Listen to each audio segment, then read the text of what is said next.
go. Thank you, sir. Hello. Howdy. Let me get my timer started here. No worries. Yep, good. So I'm just gonna get going here. How will technology help in resolving future and current issues of the AIA? That's a little bit of a softball question for me, but I'll take it. One thing we need to keep in mind with technology is that we tend to think of it at the office level specifically, like this is like icing on the cake. We get the young kid to do it and they'll help us. The main thing we need to keep in mind is that this is a discussion that is rooted on business continuity and how sustainable our practices are, right? So how do we make that happen at the AIA level?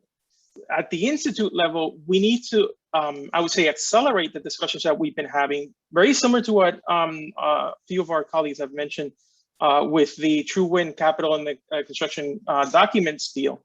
But we need to formalize those in a way that we can look at it really as an institute, as a body.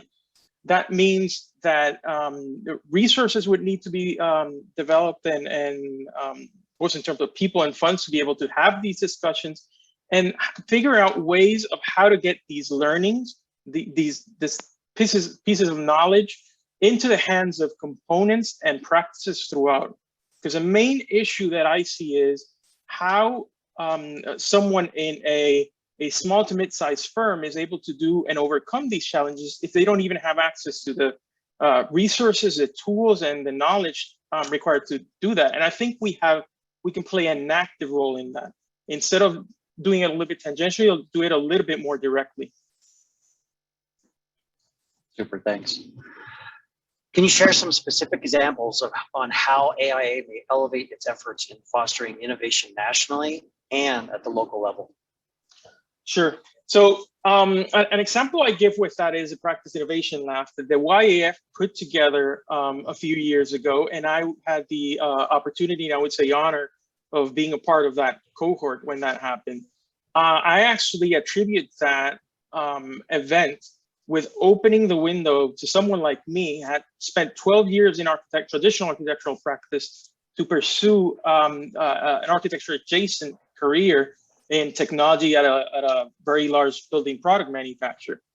So if we formalize events and programs like that, and we provide, as the YF has done, provided a toolkit so that these type of interactions can happen more at the local and the chapter level, I think it would be very important, right? It would get us there. But we also need to have some sort of framework that helps us overcoming the issues around knowledge and tech literacy. That I would say that with the innovation part kind of would help us understand these from a more fuller and comprehensive level. And I'll give an example with the innovation part. The innovation is not only at the office level, what we can do with tech. It has to do with considering new business models and ways to engage, as we've seen with pandemic, that it involves a lot of new ways that we interact with customers. These needs that customers and clients have of us have increased and have changed. We need to change with them. The example on the construction documents is a good one. And I know I'm kind of giving a long-winded discussion because it ties into everything. We could be developing intellectual property that could be shared with our members, and it could serve as a form of revenue for the Institute as well. So these are all different things of that web. So hopefully I didn't confuse anyone with that. Good. Shoot me with the next one. Super. What do you see as the future role of the Strategic Council? And do you feel the role of this council will be evolving or staying the same? I think the role of the council needs to evolve. I see that as a fundamental thing that needs to occur, and a big problem needs to be tackled. We like to think of the work that we do in the Strategic Council, for instance, myself on the Technology Impacting Practice Work Group, as a think tank. But At the same time, it's mostly, we don't have the resources to provide a real think tank. A think tank provides knowledge in a very sort of white paper kind of way. And that knowledge has a direct impact on the strategic plan and how that actually comes into action. So from my perspective, the Strategic Council, if it's what really looks at a little bit more forward, it needs to be opened up to professionals that are outside of the traditional practice setting.